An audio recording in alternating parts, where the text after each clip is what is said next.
سورہ فلق پڑھنے کے 10 بہترین فائدے میں آپ کی خدمت میں رکھنے کے لیے جا رہا ہوں۔ ویسے تو میں اکثر سورتوں کے فائدے آپ کو بتاتا رہتا ہوں، لیکن بہت سارے لوگ یہ کہہ رہے تھے کہ آپ سورہ فلق کے بھی کچھ فائدے ہمیں بتائیں تاکہ ہم سورہ فلق سے بھی فائدے اٹھا سکیں۔ السلام علیکم ورحمۃ اللہ وبرکاتہ۔ ناظرین کرام، امید کرتا ہوں کہ آپ تمام ہی حضرات خیریت سے ہوں گے۔ ناظرین، میں ہوں محمد فیصل خان اور آپ دیکھ رہے ہیں آپ کا اپنا اسلامی یوٹیوب چینل علم اور وظائف۔ ناظرین، آج کی ویڈیو کے اندر میں بات کرنے کے لیے جا رہا ہوں چہار قل جن کو کہا جاتا ہے، انہی میں سے ایک قل ہے جسے سورہ فلق کے نام سے ہم اور آپ جانتے ہیں۔ ویسے سورہ فلق ایک چھوٹی سی سورت ہے، لیکن اس کے اتنے زیادہ فائدے موجود ہیں جن کو سننے کے بعد آپ کی عقل حیران رہ جائے گی۔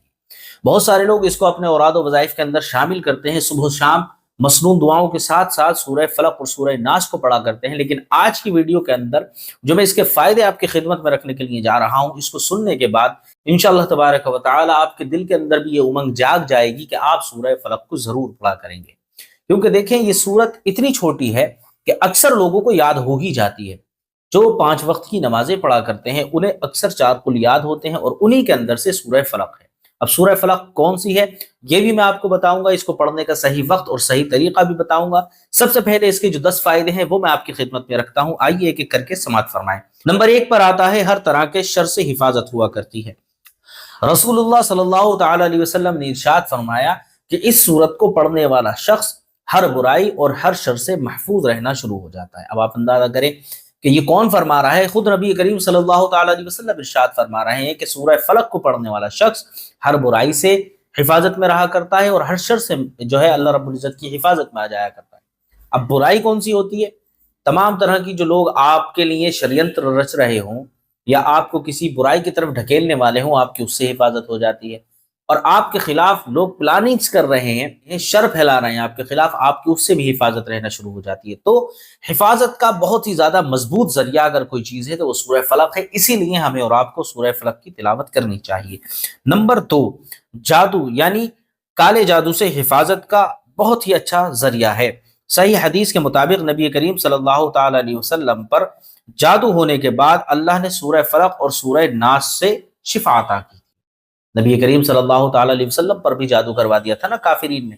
جب آپ کے اوپر جادو کے چند اثرات دکھائی دیے تو اللہ رب العزت نے آپ کے لیے سورہ فلق اور سورہ ناس کا نزول کیا، جس کو پڑھنے کے بعد اللہ رب العزت کے پیارے رسول صلی اللہ تعالی علیہ وسلم دم کیا کرتے تھے۔ صبح و شام آپ اپنے اوپر دم کیا کرتے تھے، اور اس سے آقا کریم صلی اللہ تعالی علیہ وسلم نے ہمیں یہ درس دیا ہے کہ جادو اگر کسی پر ہو جائے، ایسے بھی معاملات ہو جائیں، تو سورہ فلق اور سورہ ناس سے آپ اس کا علاج کر سکتے ہیں۔ نمبر 3، نظر بد سے بچاؤ ہوا کرتا ہے۔ حدیث میں ہے کہ نبی کریم صلی اللہ تعالی علیہ وسلم اپنے اوپر اور اپنے اہل بیت کے اوپر سورہ فلق اور سورہ ناس سے دم کیا کرتے تھے، یعنی امام حسن، امام حسین رضی اللہ تعالی عنہ پر بھی آقا کریم صلی اللہ تعالی علیہ وسلم سورہ فلق اور سورہ ناس پڑھ دیا کرتے تھے۔ کیوں؟ دیکھیں، جب بچے چھوٹے ہوتے ہیں تو بہت ہی زیادہ کیوٹ لگ رہے ہوتے ہیں، آپ اس بچے کو بھی اپنی گود میں لینے کی کوشش کرتے ہیں کہ جس کے والدین سے آپ کا کوئی واسطہ تک نہیں ہے۔ اس وجہ سے کیونکہ بچے کے اوپر پیار آتا ہے، یہ انسانی فطرت ہے۔ اب آپ جب بچے کو پیار کر رہے ہیں تو یہ پیار کی نظر بھی اس کو لگ جاتی ہے، جس کی وجہ سے انسان جو ہے، یعنی وہ جو بچہ ہے، وہ بہت ہی زیادہ پریشانی میں آ جاتا ہے۔ کبھی اس کے پیٹ میں درد ہے، کبھی اس کی باڈی میں درد ہونا شروع ہو جاتے ہیں۔ اسی وجہ سے اگر آپ اپنے بچوں کو پر سورہ فلق اور سورہ ناس پڑھ کر دم کرنا شروع کر دیتے ہیں تو آپ کے بچوں کی نظر بد سے حفاظت ہوا کرتی ہے۔ نمبر 4، سحر اور حسد کا توڑ ہے۔ حسد کرنے والے کی حسد سے پناہ مانگنے کا حکم ہے، یعنی یہ سورہ حسد کرنے اور بری نظر کرنے والے کا توڑ ہوا کرتی ہے۔ یعنی آپ کے اوپر کوئی بری نظر رکھ رہا ہے، آپ سے حسد کر رہا ہے، تو پہلے تو یہ ہے نا کہ جو حسد کر رہا ہے، اللہ رب العزت نے ارشاد فرمایا کہ حسد کرنے والے سے پناہ مانگنی چاہیے۔ اللہ کے پیارے رسول نے فرمایا کہ حاسدین سے پناہ مانگو۔ جب آپ دعائیں کر رہے ہوتے ہیں نمازوں کے اندر، تب آپ اکثر یہ کہہ رہے ہوتے ہیں کہ اے اللہ ہمیں حاسدین کے حسد سے اپنی حفاظت میں لے لے۔ تو جو شخص یہ سورت پڑھنا شروع کر دیتا ہے تو اللہ رب العزت اس کو حسد سے اور بری نظر سے اپنی پناہ کے اندر لے لیتا ہے۔ نمبر 5، رات کی برائیوں سے حفاظت ہوا کرتی ہے۔ اس میں غاسقین اذا وقب یعنی کہ برائی سے پناہ ہے، رات کے اندھیروں سے حفاظت ہے۔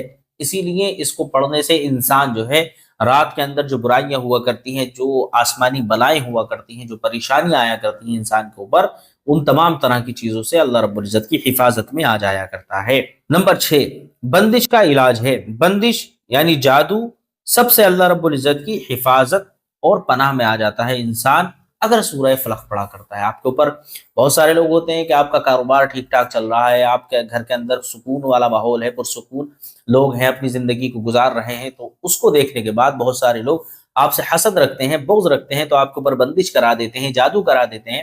تو اس سے کیا ہوتا ہے، ان تمام چیزوں کا توڑ ہونا شروع ہو جاتا ہے اگر آپ صحیح طریقے سے اس کو پڑھنا شروع کر دیتے ہیں تو۔ نمبر 7، پریشانی، خوف اور جذباتی الجھن سے سکون ملا کرتا ہے۔ اگر آپ یہ دیکھ رہے ہیں کہ آپ کو پریشانی آ گئی ہے، ذہنی سکون آپ کا ختم ہو گیا ہے، آپ ڈپریشن میں چلے گئے ہیں، تو آپ سورہ فلق کو صحیح طور پر اور صحیح طریقے سے پڑھنا شروع کریں، انشاءاللہ تبارک و تعالی ان تمام چیزوں میں آپ کو راحت اور سکون ملنا شروع ہو جائے گا۔ نمبر 8، بچوں پر نگاہ بد سے بچاؤ کا دم ہے۔ یعنی اگر آپ کے بچوں کو اکثر نظر لگ جاتی ہے، نظر بد کا وہ شکار ہو جاتے ہیں، چاہے وہ انسان کی نظر ہو، چاہے وہ جنات کی نظر ہو، چاہے وہ جانور کی نظر ہو، جانور کی بھی نظر لگ جاتی ہے، آپ کو پتہ نہیں ہے کہ نظر اپنے اندر بہت اثر رکھتی ہے۔ اسی لیے آپ جب یہ دیکھیں کہ آپ کے بچے کی طبیعت جو ہے دواؤں سے ٹھیک نہیں ہو رہی، گھریلو ٹوٹکوں سے ٹھیک نہیں ہو رہی، تو آپ اپنے بچوں کے اوپر دم کر دیا کریں۔ اور خاص طور پر روزانہ ماؤں کو تو یہی کرنا چاہیے کہ صبحوں میں اور شام میں اپنے بچوں کے اوپر دم کر دیں، کیونکہ اس سے وہ اللہ رب العزت کی حفاظت میں آ جاتے ہیں اور آپ کی جو آدھی ٹینشن ہے وہ ختم ہو جاتی ہے۔ نمبر 9، ہر روز کی حفاظت کی دعا کا حصہ ہے۔ یعنی ہر روز جو مسنون دعائیں پڑھی جاتی ہیں اس کے اندر یہ دعا اس کے اندر یہ سورت جو ہے دعاؤں کا حصہ مانی گئی ہے۔ نبی کریم صلی اللہ تعالی علیہ وسلم اس کا وظیفہ صبح و شام بتایا ہے، لازمی عمل ہے، کیونکہ نبی کریم صلی اللہ تعالی علیہ وسلم روزانہ سورہ فلق اور سورہ ناس پڑھ کر اپنے اوپر دم کیا کرتے تھے۔ یہی عمل صحابہ اکرام بھی کیا کرتے تھے اور اس کا ہمیں حکم بھی ملا ہے۔ صبح اٹھیں تو سورہ فلق سورہ ناس پڑھیں، رات کو سوئیں تب بھی سورہ فلق اور سورہ ناس پڑھ لیا کریں۔ نمبر 10، نبی کریم صلی اللہ تعالی علیہ وسلم جب کوئی شخص بیمار ہو جایا کرتا تھا تو اس کے پاس کبھی سورہ فاتحہ پڑھا کرتے تھے، کبھی سورہ معوذتین یعنی سورہ فلق اور سورہ ناس پڑھ کر دم کر دیا کرتے تھے، جس سے بیمار انسان شفا یاب ہو جایا کرتا تھا۔ یعنی یہ شفا پانے کا بھی ایک ذریعہ ہے۔ شفا اور صحت چاہیے تو آپ سورہ فلق اور سورہ ناس پڑھیں۔ سورہ فلق اور سورہ ناس اپنے اندر اتنی پاور سمیٹے ہوئے ہیں کہ ایک ویڈیو کے اندر بیان کرنا مشکل ہو جاتا ہے۔ یہ تو چند فائدے تھے، 10 فائدے میں نے کہا آپ کی خدمت میں رکھ دوں، کیونکہ بہت سارے لوگ پوچھ رہے تھے کہ سورہ فلق پڑھنے سے کیا ہوتا ہے، تو میں نے آپ کو بتا دیا ہے۔ اب اس کو پڑھنے کا صحیح وقت اور صحیح طریقہ میں آپ کی خدمت میں رکھ رہا ہوں، جو بہت ہی زیادہ امپورٹنٹ ہے۔ دیکھیں، عمل آپ کوئی بھی کر سکتے ہیں، لیکن اس کو کرنے کا صحیح وقت اور صحیح طریقہ آنا چاہیے، تبھی وہ کامیاب عمل مانا جاتا ہے۔ تو اس کو پڑھنے کا سب سے بہترین جو وقت ہے فجر سے پہلے یا پھر فجر کے بعد میں۔ صبح کے اذکار میں سورہ فلق اور سورہ ناس پڑھ کر دم کریں، پورا دن حفاظت میں رہے گا انسان۔ ٹھیک ہے، سب سے بہترین وقت تو یہی ہے، صبح والا۔ اور ایسے ہی دوسرا جو بہترین وقت ہے وہ شام والا ہے، یعنی سورہ فلق آپ ایسے وقت میں پڑھیں جب آپ فارغ ہو گئے ہوں سارے دنوں کے کام سے اپنے، یعنی مغرب کی نماز میں یا پھر عشاء کی نماز میں آپ اس کو پڑھ سکتے ہیں، انشاءاللہ تبارک و تعالی اللہ رب العزت کی آپ حفاظت میں آ جائیں گے۔ باقی اس کو پڑھنے کا کوئی ٹائم کی قید نہیں ہے، آپ کسی وقت بھی پڑھ سکتے ہیں جب آپ کو ضرورت ہو۔ آپ یہ دیکھیں کہ آپ کے بچے کی یا پھر گھر میں کسی کی طبیعت خراب ہے اور آرام نہیں آ رہا، تو آپ اس کے پاس کھڑے ہو کر سورہ فلق اور سورہ ناس پڑھیں، انشاءاللہ تبارک و تعالی آپ اس کو اوپر پڑھ کر دم کریں گے، وہ صحت یاب ہوتا ہوا نظر آئے گا۔ اب اس کو پڑھنے کا صحیح طریقہ کیا ہے؟ دیکھیں، سب سے پہلا جو اس کا طریقہ ہے وہ یہی ہے کہ آپ باوضو ہیں۔ باوضو ہوں گے تو آپ کی زبان کے اندر تاثیر پیدا ہوگی اور لذت بھی آئے گی آپ کو قرآن عظیم پڑھنے میں، اور جب آپ پڑھ کر کسی پر دم کریں گے تو اس کو فائدہ بھی حاصل ہوگا۔ آپ باوضو ہوں، اور قرآن عظیم پڑھنے کا جو طریقہ ہے ورتل القرآن ترتیلا، اس کو آپ کو ٹھہر ٹھہر کر اچھے انداز میں پڑھنا ہے۔ اس طرح سے نہیں پڑھنا آپ کو قل اعوذ برب الفلق من شر ما خلق ومن شر غاسق اذا وقب، نہ، ایسے مزہ نہیں آئے گا، نہ آپ کو مزہ آئے گا، نہ فرشتے جو تلاوت سننے آئے ہیں انہیں مزہ آ رہا ہے۔ آپ کو آرام آرام سے پڑھنا ہے۔ کس طرح سے پڑھنا ہے میں ایک بار پڑھ کر آپ کو سنا دیتا ہوں۔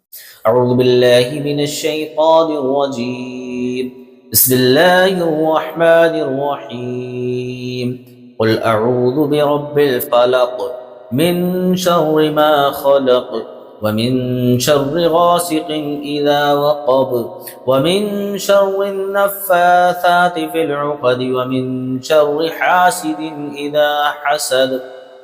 آپ کم از کم اس انداز میں تو پڑھ لیں، اور پڑھ کر انشاءاللہ جب آپ دم کریں گے تو آپ کو مزہ بھی آئے گا پڑھنے میں، اور آپ جس کے لیے پڑھیں گے انشاءاللہ تبارک و تعالی اس کو بھرپور طریقے پر اس سے فائدہ بھی حاصل ہوگا۔